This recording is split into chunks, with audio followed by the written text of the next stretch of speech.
Welcome, welcome, welcome. This is Ask an Agent Anything. I am so glad you are here and in the room because today is going to be an extra fun and special conversation. My name is Corey Ann. I am an agent here in Colorado and I wholesale in both Florida and Colorado. I am so excited. I get to be here with my all-time favorite, Renee. How are you doing today, Renee? Hey, it can't be bad. Here in sunny Southern California, the sun's out every day. How can I be in a bad mood? I mean, it rains like 5 days a year. I don't know. So, yes, I am in a great space. Business is to be had and service is to be given. So, here we are. I'm so glad. And you'll see a new face here today. We are so excited that we've got Kyle in the room. Kyle has been reaching out to me, telling me more about his real estate business and where he is headed with it. And I think we can have a really fun conversation with it today. Welcome, Kyle. Well, thank Yeah. you so much for the kind introduction. Just a little bit about myself. I've been a residential realtor for 6 years in the San Diego market, and I got originally attracted to Corianne when she spoke on a video saying, she was doing a residential deal, and there was a wholesaler who was the buyer on that transaction, and she showed her some of the volume that wholesaler was doing, and she asked a great question. She said, "What am I missing out on? What do you know that I don't?" And I feel like there's an opportunity here where there's not a lot that I know about wholesale, but this is what I'm trying to jump into, and I'm really happy to be surrounded by two lovely faces that can help kind of bridge that gap from the traditional real estate world to the lovely, what everybody says, dark side of wholesale. I see it as the bright side. I'm so glad That's you funny. It do. is dark side. Well, welcome. Thank you, We thank you. we here at Ask an Agent Anything, one, we're open and candid about the entire roller coaster ride that is real estate, no matter what side you're on. And the whole goal here is to create a really strong and solid bridge between those two models of the investment side and the agent side, because truly, when they're working together, they're going further, farther, and we're helping sellers get to what they need faster by truly listening. So, no dark side, no light side. The bridge is glowing like total disco style, and we're happy to dance over it every time we meet here. I love that analogy. I'm hearing disco in my head. That's perfect. I was hoping you would. Oh, that's great. And thank you for saying that, Corianne, because honestly, in the 18 and now and a half years, I will include that 6 months that I have been licensed here in California and that I live in SoCal. I have had the opportunity to see a couple of shifts, and I've been around on the planet long enough, even though I haven't had my license since birth. I have seen about four shifting markets in my life. And my dad was actually in real estate, not as an agent, but as a builder. And so I did see some up and downs. And the beautiful thing, we'll get away from calling it the dark side, but the beautiful thing about sort of the investor side, no matter what the exit is. So if it's wholesaling, buy and hold, small lot development, the gamut kind of goes on for the sake of the conversation, and the audience will get that. But on the investor side, the one thing that I've noticed year in and year out is it's very consistent. The investors are always buying. And as you said, Corianne, one of our intentions for Ask an Agent Anything is to bring the conversation to light and bridge that gap between sort of the investor, if not the investor buyer, but just the investor conversation, and then retail. Because retail, when it makes a shift every 10 or 12 years, right? That's according to the National Association of Realtors. That's not my opinion, right? We have shifting markets. We were in a long up market this last time. And anybody that got their license in the last, let's call it decade, has had now an awakening. We've had a shifting market that started last year. And I jumped up and down because I knew that was what that was going to bring. But for those of us who have not known what that feels like or what that really is, it can get a little scary. But I'm here to say that if you bridge that and you have sort of an undertone of working with consistent investors, and then you like the retail and you just want to sell pretty houses as well, that that when there is a shifting market, you'll be okay, as well as you're just going to have a consistent undertone of business. It's like, why not? Even if it's not you that's manning it, you have a team or somebody on your team. So Kyle, are you a solopreneur? Are you on a team? Like, tell us a little bit more about what your business model looks like. Yeah, solopreneur is as I would call it. I think you made a really good point there. investors are year round 365 days. And I had that similar awakening that you said, licensed agents within the last decade. We experienced something that had never happened to us before. So I came off what was really, my record year in 2022. I closed about 20 million worth of real estate transactions as a solo agent. It was a fantastic year, and everything was butter. I mean, I had every listing had multiple offers. I was able to be very competitive on the buyer side, just by leveraging my experience. And I mean, everything worked well.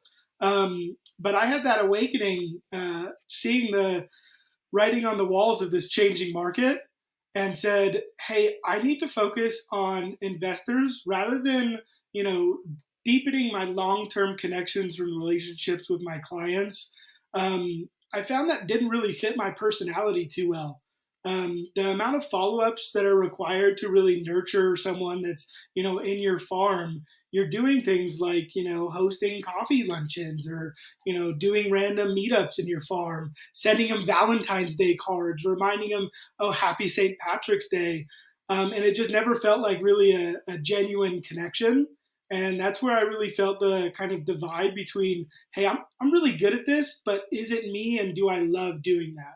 And there's some people that absolutely love that, and I would say to anybody that's like that, stay in the traditional world. You're going to absolutely crush it.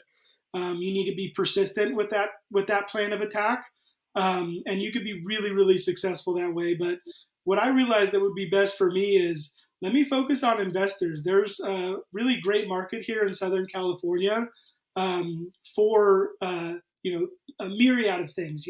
Lot splits, ADUs, and there's a bunch of old homes that need fix and flips. So rather than going that route of nurturing my farm, which really wasn't speaking to my heart, I'd rather make some really strong connections with investors, with developers, and find properties that are specifically suited for them, and have a very deep and narrow connection with less people than have a wide range of connections with that's not as strong with as many people as you can add to your contact list, which is that's the regular residential world. So I saw the writing on the wall. I knew that I needed to make this shift, and what I've realized in making this shift is there's plenty of opportunities to exit when you find a good property, and my end buyer and my network might not always be the best opportunity to sell that deal. So that's where I really opened up my eyes into the kind of opportunity to wholesale. And I mean, I think that's really kind of what's kind of an important thing to talk about and Yeah. cover today is how do you kind of expand or bridge that gap between, hey, I have my pocket of buyers and investors that I love working with, but I find deals all the time that might not fit them in their criteria. So I guess what are you doing to expand that network of investor type buyers?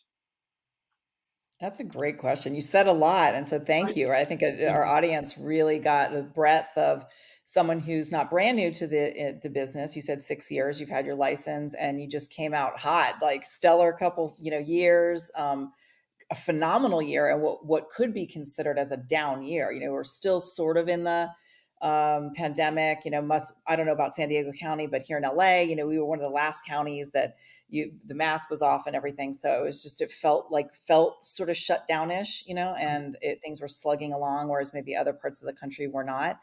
But what I want to summarize what I heard you say, and Yes. it's really what did I put here? Like your heart meets focus, right? Because I want the audience to really hear into your story for themselves. So there's a takeaway, because most of us as residential real estate agents get sold I'm going to be a realtor. And primarily what that looks like is just selling a finished home, right? A nice looking home. I can't say any of the brokerages that I've ever been in, first of all, even cared enough to say, what direction do you want to go? And this is all self discovery. And I tripped into it in 2007 when I did a lot of bank owned properties and short sales. And I realized that the avatar of an investor fit my personality. So I kind of was almost forced into it, because I would have been out of business. I mean, there just wasn't enough retail to go around. You could barely It's like firstborn and a blood test just to get a loan after they were giving them away for free for all those years, practically, right? That's how we got into the crisis. So it was very, very difficult for a couple of years. Anyway, I hear your heart and your focus. And it's like, well, it just isn't really called me to maybe be that really hyper focused local area specialist. And so the audience that's listening to that, if that is you, that is your lane. And please double down on that. And then what we're saying is, inevitably you're going to trip over an investor somewhere. They're going to walk into one of your open houses. You're going to meet them at an event, and possibly not step over that person. Maybe you're only going to have a handful in your repertoire because that isn't quite your lane, but know that they could be a consistent undertone for you. Those of you in the audience that resonate with what Kyle is saying and say, wow, that is me.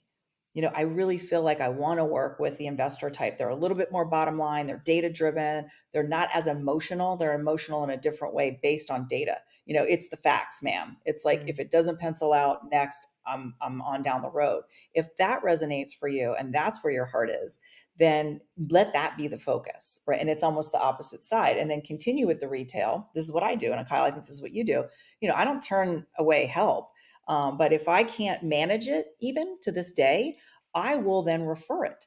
And even then, let's just talk about the bottom line of getting paid. I know we want to talk about being of service to people, but if I can't help that buyer or seller, I will actually refer that out and I'll still get paid. So I'm not saying no. I'm not saying no to an opportunity. I'm saying no for now. And here's somebody else that can actually service your needs, seller or buyer. So remember heart and focus, and you can pivot pretty quickly. And I love that you said there's a lot of opportunity here in Southern California, albeit you're about 3 hours from me. But you and I probably could get another conversation another day because Cali is the big scapegoat in the country. People like to poo-poo California. They don't like to come in here. It's not a landlord-friendly state, all those things. But Kyle, I think you'll agree that there's a lot of opportunity, and your numbers proved it. $20 million in 1 year. You probably made about $500,000 as a solo agent. That's not anything to sneeze at. Imagine if you had a couple of people on board, you could have easily made $1 million a year, when possibly in another state, it would take you a lot more deals and a lot more infrastructure to make that happen. So guys, don't be afraid of California. Kyle and I are here. Yeah, that's right. Anyway, did I Yeah, but no, on? go on. Just to kind of reiterate and bring home that point Renee just made, don't turn on California, because that year was based on 9 transactions and 2 referrals. Wow. 11 total deals. Oh, wow. Oh, okay. So you got big spreads then. Yeah. And those were just retail deals, correct? Those were not even wholesales. That's correct. Yeah. Yes. Brilliant. And we'll talk more, if not in this session, in another session, kind of like how to be both. You can, it's called the double dip. So you can actually get your commission and a wholesale on something. So even for any audience members out here who do not have their license, maybe they are only a wholesaler, we recommend that you get your license. If anything, it just gives you flexibility and access. Even if you're going to pay to be a player in the MLS, it's not much, like $1,000 a year, and you have all the real-time access to information right there. To me, that's the cost of doing business. Quite literally, it's so easy once that license is in your pocket. But what I would say to somebody who doesn't have that license yet and is maybe after their first, second, third deal, now is not the time to get your license. Only because it is a distraction. That is what I did. When after I got a couple deals done and I wasn't quite sure what to do and I wasn't feeling enough traction as a wholesaler, I went and I got my license. And it pivoted my business like a complete 180, because then I started to receive the retail side. And it was sort of a distraction for me to try to figure out that whole world. And now they finally blend together. So if you're on one side or the other and you don't have the capacity to truly start to absorb and learn the other side, don't just cut off the flow of what's working and where you're already making your money so you can jump to the other side. Work on creating that bridge of education slowly, because yeah, living as a unicorn agent, which all 3 of us are, is amazing, because what we do when we approach a seller is not, hey, here's what it's going to take to get this listed and then sold. It's, here are the options that you have to potentially move this property. Which one works for you, your timeline, and your needs? And being able to have those different tools in the tool belt, man, you're a realtor extraordinaire, because they're expecting you to come in with a listing appointment and you come in with options. you stand out. You're the number one in the room. Oh, so good. Yeah, Options are the spice of life, right? that's Yeah, Kyle, go beautiful. ahead. I think that's such an excellent point for anybody listening that has kicked off their business, whether that is retail real estate or you're diving into wholesale. Um, if you've started to find some success, stay narrow and deep. Stay in that lane. There's going to be opportunities for you to expand and grow. I was fortunate enough to get some padding from a great year to where I could spend that time shifting my focus from retail to investor friendly real estate. So make sure you give yourself that proper time to where that opportunity presents itself. Because if you overcommit to too many things, you're only doing, half as good of a job as you can be doing. And I, like most people, I get attracted to shiny objects. So you may see this other shiny object lingering over there, and by the time you actually think you're going to start working on it, you get stuck in this, I call it analysis paralysis. You're overthinking too many different ways that you can find success in this industry. But if you've already started to pave a route, stay focused on that. You're going to have an opportunity to grow, add more tools to your belt down the road. But don't get stuck over analyzing all the different routes that you could succeed in this industry. Start succeeding in one, and then that opportunity is going to be presented to you on where you could pivot. And there is such a fine line between analyzing, over analyzing, and something that I picked up in initially what you were saying, which is intention. And so, quiet time for everybody that's listening as to where they fall on that line. But I can see it for yourself, it was an intentional choice to see how you can include and start to work on that investment side because you're already projecting what's going on in the market. And that is where we want all of our listeners to be, is in a place of intentionally making those choices to better their business. That, hey, you're not a party planner. Like I completely agree that if you're a realtor at the top of your retail game, the best ones are able to create an atmosphere of I throw the party. You come and you'll remember me until you actually decide to sell that one house you've got. An investor is constantly moving properties over and over and over again, and so they don't quite need that same where is who's going to throw the party for me environment, or who's going to hold my hand, or who's going to make sure that this is a smooth and exciting process for me, which a lot of new buyers need and want, and they should get, and they can get from some really incredible realtors. If that's not you, just like Renee said, you've got to check in and lean towards the thing that works best. Yeah. I mean, it's imperative, guys. Even Corianne, you just saying that. It's been a long time, but I remember early on in my career, and for those of you who are kind of just getting your license or just getting an entree into real estate, I've said this a couple of times before in another episode, but if you feel like you suffer from shiny object syndrome or fear of missing out, and you just have to get it out of your system, like I want to go to the smorgasbord of real estate and I want to try a little bit of everything, and you know that about yourself, and you are not intentionally focused, and all of this has a lot of grace behind it. There's certainly no judgment. Like, I want people to really have a come to Jesus with themselves, because it will save you in the long run. Don't try to be all things to all people. But if you do say to yourself, you're truthful, and you say to yourself, I don't know, do I want to work condos? Do I want to work investors? Do I want to work first time buyers? Do I want to work luxury? Like, it's just everywhere. It's endless. And then there's a million TV shows to support all of that. And it simply is a house of cards if you're going to try to do all of it. But give yourself 6 months. I wouldn't even say necessarily a year, but whatever, 6 months or maybe your first year. And if you got to get it out of your system, then do that. But quickly figure out what makes your heart sing. And like Kyle was saying, heart and focus, heart and focus. For me, it was my second year in real estate, and I didn't know that I didn't know. There's more that we don't know that we don't know, right? We only know what we know this much, right? But if you want to expand yourself, then you want to be curious about what that space is. So that's what I'm giving you permission to do that. And then once you get a niggle and you're like, ooh, I really like this or I like that, then you should double down on that. I knew early on that I didn't love working with buyers. This is me, guys. Nothing wrong with it. I don't have the patience for first time buyers. But you know what? I know that about myself. And it's no better or no worse for admitting that. And what I did do is I found other agents that really thoroughly enjoyed that. And then I just took the referral. And I'm going to say this humbly, but I feel like I was the bigger person professionally for doing that because I didn't put their experience at stake over my commission because I energetically was not having a good time. It's not that I couldn't do the job or this wasn't all fun and games, but when you just don't really, there's something ain't right. We've all been there. Something ain't right with the situation. And I felt that about myself. And I said, you know what? I'm just going to give this other gal in my office who loves and throws herself on the floor. I love first time buyers because I knew that that would give the experience to that first time buyer.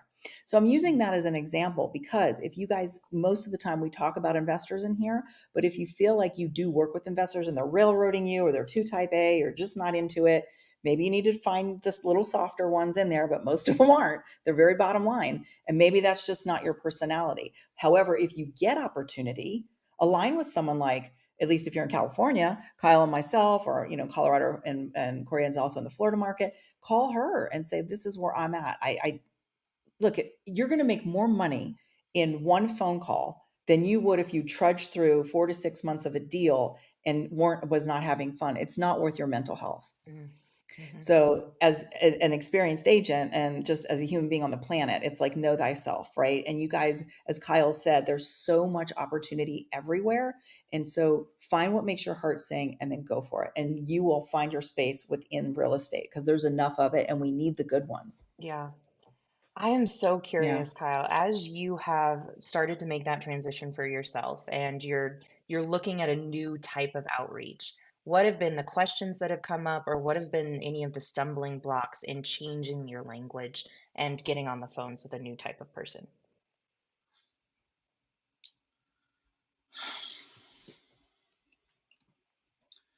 It's a good question.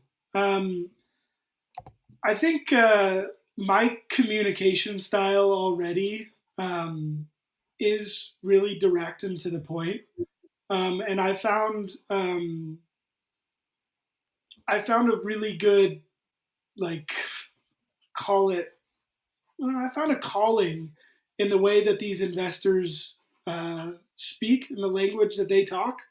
Really aligns with the way that I best communicate. So I've learned. I would say probably my biggest learning is hone into what my communication style is and what I love doing best. And I was living in a world where fluff was the name of the game. Working with new first time buyers or working with sellers, you can't just give them the facts on a piece of paper. You have to give them the fluff. This is their forever home that they're now selling, or this is their first home that they're moving into, or they're dealing with the stress of downsizing or upgrading. So there's this big, huge emotional part of the conversation in this residential world and retail, where I still carried over some of those tendencies of fluff when I was communicating with these investors and developers. So, what I learned, which aligns perfectly with my communication style, is I need to be talking to investors about specific questions. What areas are you focusing on? What's the average acquisition price that you're trying to get it percent off the ARV? What are your building costs? And every type of contractor, every type of developer, they're going to have a different range of building costs. Is it a cosmetic flip? How are they willing to buy? Are they willing to hold? Go through a year's worth of permitting for lot splits or ADU or building all of that, and everybody's going to have that different criteria. So the most important thing was, hey, cut out the fluff, get straight to their motivation and the types of properties that they want, and understand the facts and figures around what exactly they're looking to do. Um, I think I could probably say that a little bit more succinct. I think I might have got caught a little bit in my fluff world of retail, but the conversation with these developers and investors, it's short and to the point. You're not selling them on anything. You're figuring out exactly what they want and what they need, Mm, And that's how you bridge that gap. It's not yeah. as much of a rapport build up front. Um, you're you're going to build that relationship by bringing them deals and showing them that you mean business. And the only way you're going to bring them deals and show that you mean business is by properly understanding their criteria and analyzing those, speaking their language. Hmm. Absolutely. And Perfect. I don't think you got too lost there because anybody can now rewind, take it back, list the gems you were dropping as things that you can directly ask investment people to find out what they need. Because you listed a few different types of not just an investor, a developer, or a buy and hold, or somebody who can burr that situation. So, yeah, I think that's like valuable information to have that hit list of what makes an investor something that fits another deal. But kind of bringing it into my world of being an artist, the difference between the two is on when you're reaching out to investors, they're giving you a piece of a puzzle. And all you got to go do is find the other piece of a puzzle. If you're dealing with a retail side, you're working on a painting together. And it gets a little messy and you're moving things around and the rules are not quite there in the same way for an investor they really are. And so you just have to go find the other puzzle piece and put it together.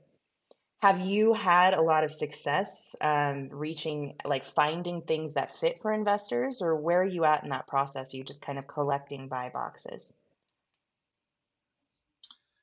Yeah, absolutely. I've actually worked with a developer who's working on a project that's going to take just about a year and a half to complete. What he's doing is he actually took a single family home. It was a small 3 bed, about 1,200 square feet, but it was a very large lot.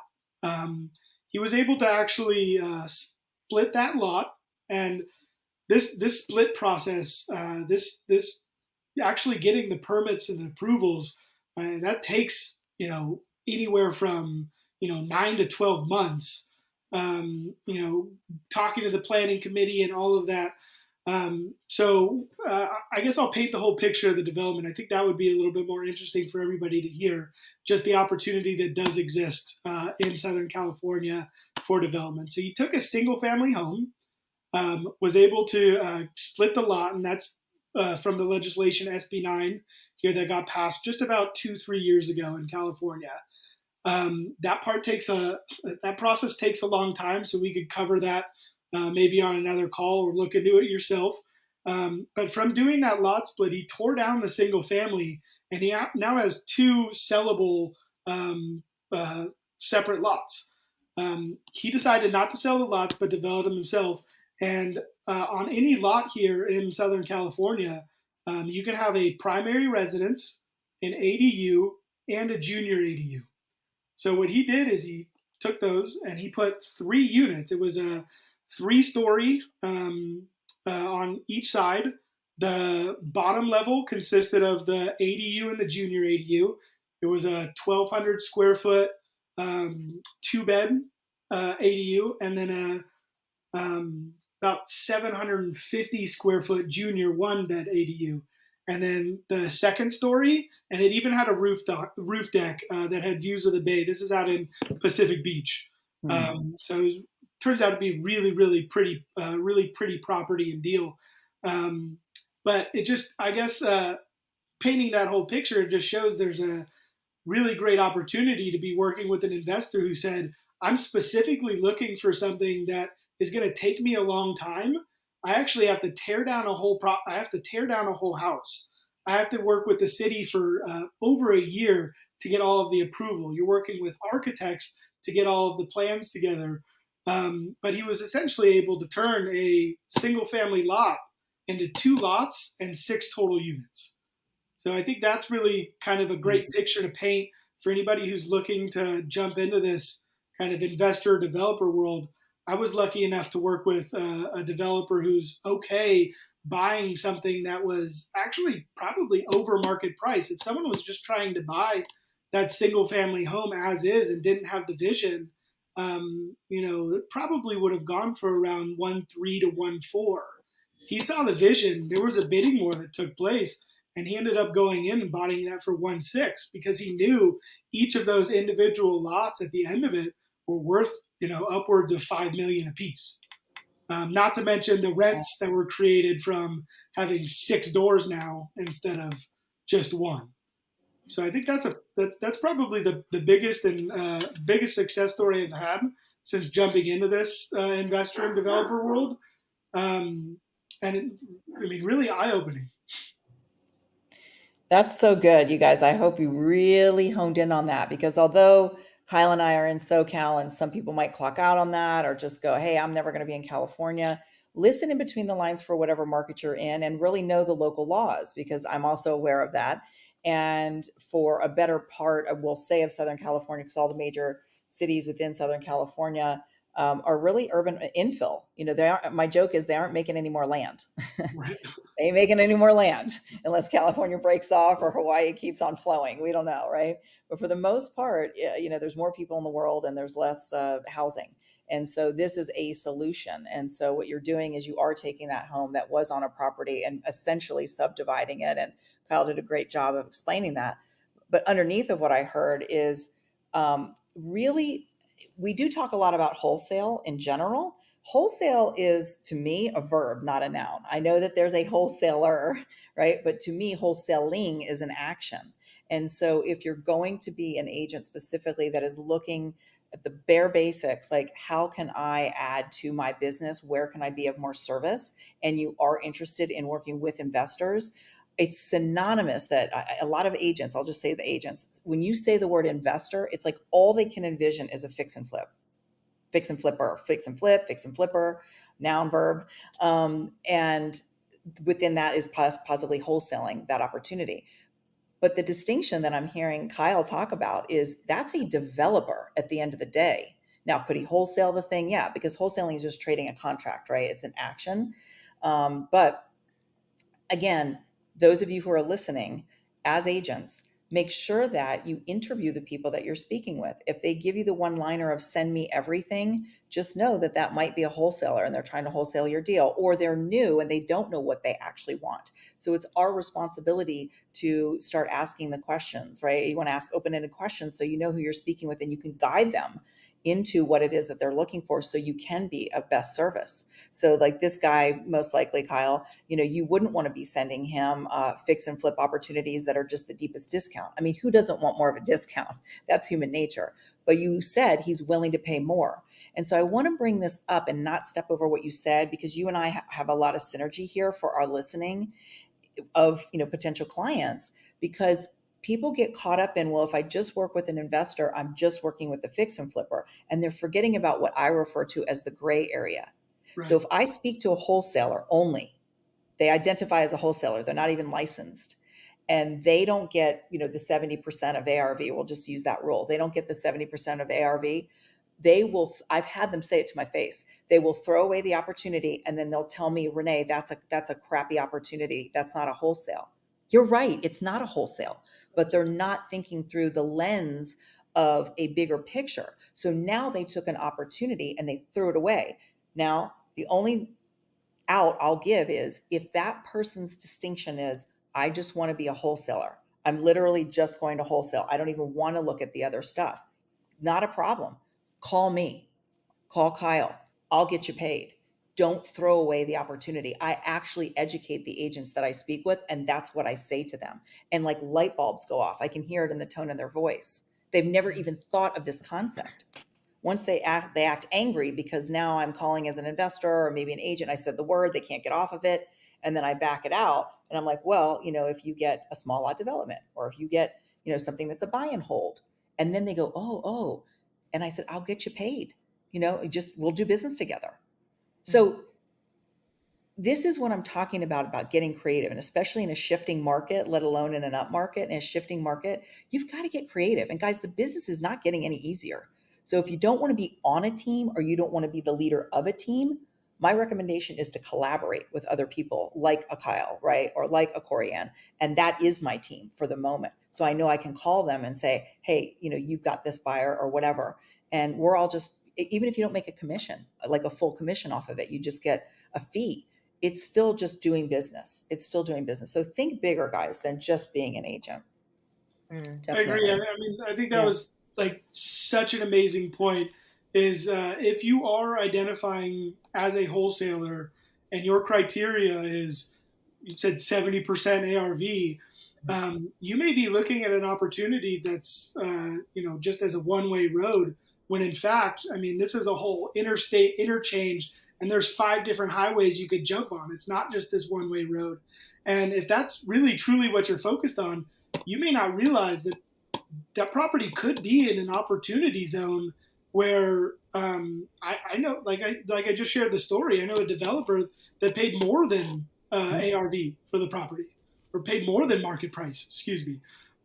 So there's solutions to be found with any motivated seller. So if you get to a point where you've found a motivated seller, and your only lens of looking at that is wholesale at, call it 70%, Mhm. um, talk to the network. Like Renee just said, call me, call Renee, call Corianne, whoever's in your market that you've connected with, run that by them. If it didn't fit your 70% ARV criteria, someone may be able to give you another perspective on another route or another out for that motivated seller. Because the last thing you ever want to do is have a seller who said they're willing to sell and then just throw it away because it didn't fit your ARV.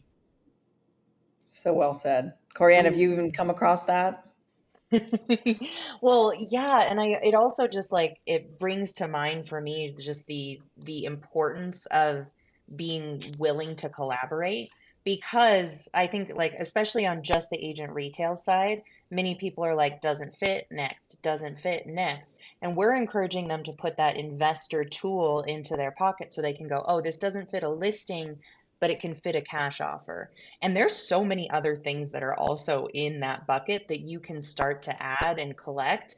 And before you're able to know the specific and perfect way of doing every deal, maybe what you're doing instead is finding people who are really good at very specific strategies and keeping them in your wheelhouse so you can pass at the right time. I've been a party to many subject to purchases, but I've never been the one to actually have to write the terms or send it in. I have specific people, depending on the market, to pass that off to because it's a little outside of my education bubble. And I want to learn and I want to get there and I want to be an expert in that particular route eventually. But am I just trashing those opportunities? No. Am I not refusing to make money on it? No, I'm handing it off to somebody who stewards it for me and then pays me if it closes towards the end. So you're attracting more opportunities if you're willing to play with more people in the game. And I just don't know why you wouldn't. Collaboration Yeah. is it is so key to success in this industry. If that's like the only takeaway you get from this call, like take that and run with it. I had an hour long coffee this morning with another wholesaler here in this market, and their whole business is ran on bread and butter, single family, minor cosmetic fix and flips. I'm very good at the acquisition side, but for the dispo side, really, I have my select few amount of investors and developers that I know the exact specific type of deal to take to them. So by me having this collaboration with this wholesaler in my market, I can now come across those, bread and butter single families, work on that acquisition, and we already agreed to it at coffee today. Let's split this 50-50. You have access to the buyers that are going to close like that. This is what they want all day, every day. So let me work the acquisition side. Maybe I'll learn more about that single family, and maybe I expand my buyer network into that more. But the fact of the matter is I know where to delegate. And rather than spinning my wheels and praying that I find a buyer for this, I'd rather collaborate, go 50-50 on this deal, knowing that it's a guaranteed lock if I can get it at the right price. So collaboration is key. And I know at the end of the day, we're all in it for the check at the end of it. But I promise you, you are going to be making more money, more consistently closing more deals if you're collaborating than just trying to white knuckle it and do it all yourself, just to get a little Yeah. bit more commission. And you're now filling a niche for him where he can expand out into the development world because clearly you know how to talk to those people. and this is just something that keeps popping back in my head, so I'll give it to you, take it or leave it, is I would find where that developer hangs out. Mostly because there's only so many developments a developer can take on, but they have friends that are also developing things. And so I'm like, what meetups are you going to? What coffee houses are you spending time in? And I'd be a creep. Yeah, I mean that's what I did. I downloaded Eventbrite. I don't know if that exists a ton in Colorado, but I'm pretty sure this is nationwide. And you can just sort through what all the events that are happening that are taking place, and it just so happens Builders of Southern California was having an event down at the convention center. Well, you bet your ass I'm going to go down there. I'm going to go down there. I'm going to meet everybody I can, shake their hand. So, like get out there. Don't be afraid to network with the people that you're wanting to work with. It's the biggest key Oh, to that's success. so good. And here's another rough and tumble, right? So I love that you went to Eventbrite. And guys, when you're just out driving around, I'm sure it's kind of the same across the country, right? I call it the green fence. So it's like a mesh green fence that goes around anything that's being built. And over, pull over and ask who is, El Jefe, the captain, whatever, restaurant Spanish you got to speak, which in Cali is like 50%, Hispanic. So you kind of, if you can get Florida, the same thing. It's just the truth, right? So know where you are and get some language going and speak the language and ask for who the decision maker is. It's basically free advertising. Come, I want more opportunity, because they usually just have a banner up, like so and so home builders, right? And we buy. Sometimes it's so glaring. So maybe I'm saying the obvious. Some people might be shy. Fine, just snap the picture and call it when you get home. Or if you're not so shy, pull over, get out of your car and walk that property and look to see what they're doing. And then drive around your neighborhood. It's almost like a driving for dollars, right? But you don't even have to be that intentional. I mean, you could darn near trip over opportunity. I know I do. So go on Eventbrite, just open up your eyeballs when you're going from here to the grocery store. See what's around. Guaranteed you're going to find a dirty fixer between here and the grocery store. Write down the address. Guaranteed you're going to, unless you live in a rural area, but guarantee you're going to see some green fence around something somewhere. Even if that property is for an end user, it is the builder. Who's the builder? Because they like opportunity or they have friends. So guys, it's just everywhere, all over, in whatever market that you're in. So yeah, no, there's no top to the mountain on the networking that can be had, for certain. There's business everywhere, and there's enough business for everyone. And if you have that attitude, I'm a big kind of spiritual proponent. So I think the universe will reward you if you just don't have this closed mindedness of trying to do it all yourself. And frankly, it's not scalable. So even if you are a solopreneur and you want to scale, you're going to have to do it with people. And thus you will have a split of some kind. It's either the cost of doing business or you're going to be splitting a commission with somebody. So just having that open-mindedness regarding your paycheck and your bottom line. Once, like Kyle said, that momentum is there, you're going to be less attached to your paycheck and more about the game. So it's an uncomfortable gap between a hard stop and momentum. Hmm. So do what you got to do. It is what it is, in any level of business. And when you get that momentum going, then so what if you make $2,000 off something, or $1,000 or $5,000, or then all of a sudden 10, 20 or more grand? It's almost like it matters, doesn't matter. You're just in it for the game and the collaboration at that point, and you will get rewarded. Yeah, and Yeah, oh my goodness, I appreciate you saying that, because overall it circles back to intention and back to a really simple concept of ask for what you want and ask often. And I think you can take that same mentality of I put ring pops in everybody's, mailbox to let them know that I'd be happy to sell their house, or I showed up with donuts to the construction site and I was just like, "Hey, who's your boss?" Guess what? Who's hanging out next to me in the donuts? Everybody that's working, and I'm going to find out who their boss is. And so, it's a different type of intentionality. And no, you don't have to be the party planner. But if you are intentional on what is the type of person I want to work with, or what is the thing I need to finish that puzzle piece, get creative and have fun with then going and getting that with the donuts, or reaching out to your title company with some flowers, whatever it might be, to get what you need for that final puzzle piece. And I'm just excited about that for whoever's listening in whatever lane they're in. Um, you can use this stuff to get much further. Oh, Yeah, it's so true. I would really love to tie it in specifically to wholesale and the collaboration that's required for that specific type of real estate industry. I know there's a primary focus, and if you're in the Astro Blaster community and you've downloaded the system, the first thing that they give you is a list of all of the realtors in your area. So I would love to just kind of have like an open ended conversation about how do you really best network with agents that are in your area that you want. How do you best collaborate with them?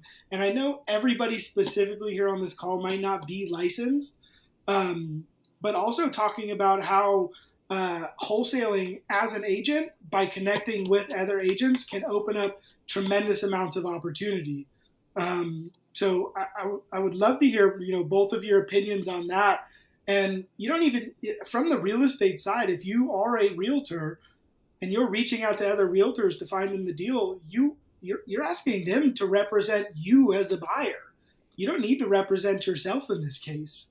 Um, Mhm. there's a way where everybody could be happy at the end of that.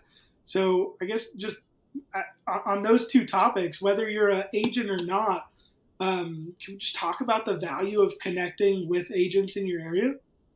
Yeah, and I'll let Renee kick off because I could talk about this nonstop. It's one of my soapboxes. I'll keep mine short. Yeah, I've done it where essentially I'm like a middleman to that. I don't know in the wholesale world if it's technically a micro flip, but we'll just call it a middle person, a middle gal, a middleman. So what that looks like is if you, Corianne, are the agent that calls me and you say, hey, I have 123 Main Street and I don't actually have a buyer for it, thus I'm not wholesaling it to my buyer. So maybe I'm not contracting and then wholesaling it or acting as a buyer's agent and then, representing that buyer. But I know of another buyer, or better yet, what I've created is all of the agents who I'm speaking with right now, I go a little deeper with them. And I have fields, speaking of CRM, I have fields in the CRM that tells me what markets and kind of what particulars that they're looking for. Do they want 2 to 4 units? Are they open to fire burn houses? Like what kind of clients are they working with? Do they just want fix and flips? Right? I'm digging, I'm asking the questions. And I have just enough of a teaser in my CRM such that if I get that 123 Main Street and it is a good deal and I just don't have the buyer for it right now, but I know that Jane Doe agent who I've called said, hey, if you have a condo in the San Fernando Valley here in Los Angeles that's kind of a fixer, one of my clients, his daughter, this is a real conversation I had today. One of that other agent's clients' daughter just graduated from college and he wants to buy her something, which is a lovely gift. And he's totally okay if it's a little bit of a fixer because he's a contractor. So I'm going to think to myself, if that condo comes to me, but I don't have anybody that's buying condos, I can say, hey, Jane Doe agent, I got this thing over here. I got this thing over here. And what I would then request as an agent, so it might be a little bit different on a wholesale. It's actually a lot different on a wholesale if you're not licensed. Okay, this is where getting licensed is a lot easier because then I can obtain legally a referral from that agent. Right. So I would say, hey, agent, I've got a deal for you. Uh, we don't have to go 50-50 on it, but how about you just do a referral fee? And I think most agents would be okay with that. And then you might say to yourself, well, yeah, but I don't have it under contract or whatever. So what I would do is in the association and California Association of Realtors, whatever state you live in, the forms, I have them fill out a commission referral. Some of it you got to handshake. Some of it you got to trust people on. That person could still go around me. They could. And if they do, then they'll just never do business with me again. I have enough class that I'm not going to throw their name under the bus, but you'll never hear from me again. And I'm a pretty good person to know. I think we all are right here. Like I get a lot of opportunity. So maybe that happens a handful of times in your career. There's nothing you can really do. It's par for the course. But for the most part, have some trust, put it in writing, and then let it go. If you are a wholesaler, what you can do is have that agent bill you as a marketing fee. So technically as an agent, we cannot give you a referral fee. This is distinctions here, but it's actually, you could lose your license. But if I bill you, or as a marketing fee, then I can still get you paid. So that is a way, as a wholesaler, if you choose not to get your license, you don't have your license, that you can still then communicate with an agent in the way that I described. So Mhm. hopefully that made sense. It's a little bit of an advanced conversation. If you're new, it can go way over people's heads. But again, you're acting like a middleman, and you're basically just asking for a referral if you're an agent, or a finder's fee if you're a wholesaler. Just different Mm. semantics.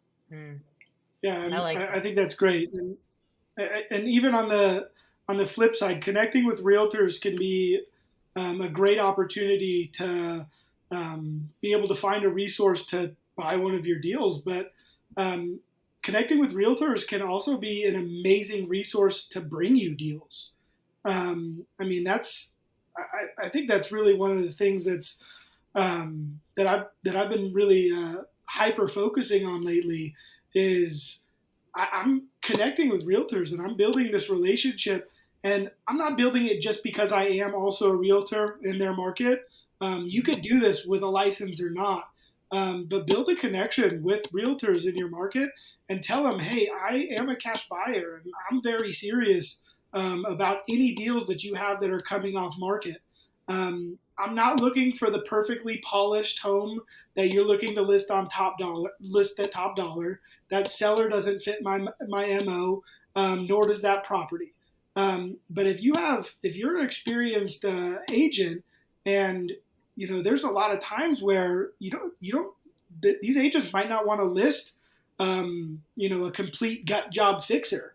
They have a different reputation. Maybe they've been listing you know Yeah. pretty proper Mhm. houses. So you tell them if any of those come up, I want to be the first one that you call. And I really think that that's something that everybody could take advantage of, whether you're a realtor or not. But as we've as we've kind of hammered down, it only gives you a better advantage if you are in fact actually a realtor giving them a call, because you can explain it in a completely different light.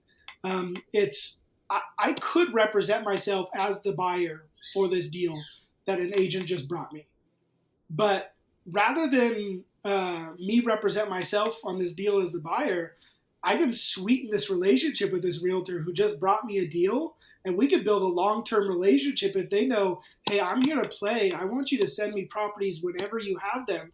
You represent me on that buy side. Mhm. So now this realtor is Mhm. getting the advantage of selling an off market property to an agent, where in the traditional world, they would still have to negotiate a buyer's commission. In this case, that list agent with the off market is getting both sides. And I'm earning their business, I'm earning their respect and trust by saying, all I want you to do is bring me the deal. And this really fits the mold for kind of a traditional wholesale in the retail Mhm. space. And now with my newfound partnership for my coffee meeting this morning, it opens up my conversation with these realtors to say, if you have something that fits this bread and butter single family, gut job fix and flip stuff that's really tough to sell on market, um, you know, bring it right away. And I think maybe I got a little high level there with the way that you can negotiate and give yourself leverage as the buyer by that list agent now gets double commission. But I think it's a really important point, though. It That does incentivize people. Yeah. Go ahead, Corianne. That method is pretty much my bread and butter as to how I function, where most of the time, unless that listing agent doesn't want to be on both sides, I'm not doing any writing of contracts. If for any reason that they don't, then yeah, I'll do the double dip method since you brought it up. I'm like, I'll take two checks.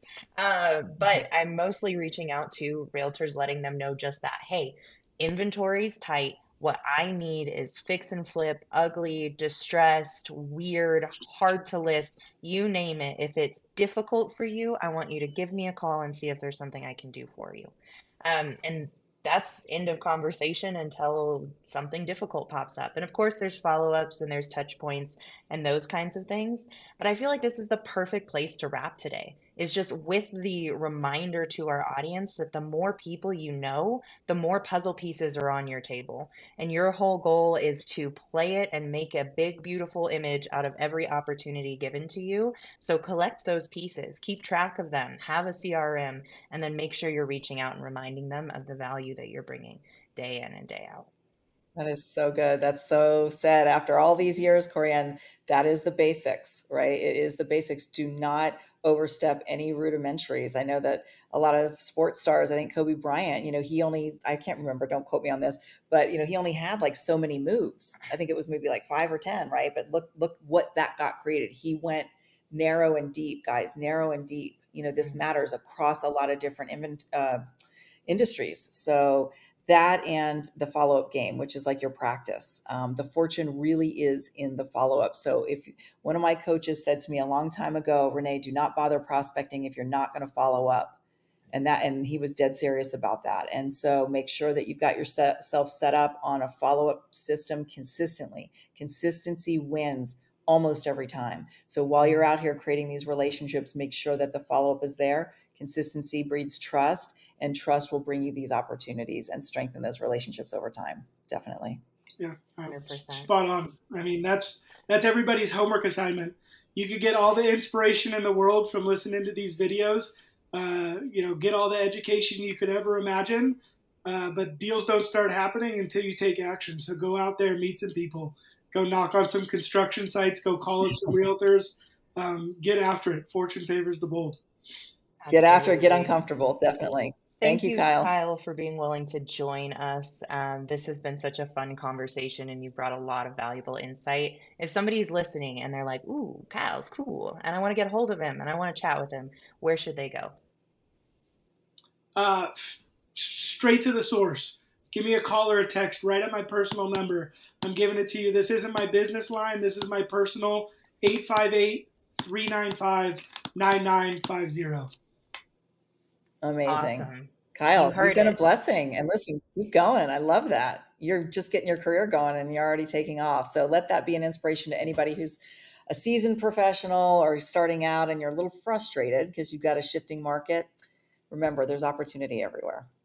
So just look out for it. Thanks for joining us on Ask an Agent Everything. We'll see you later this week. Bye. Bye, guys.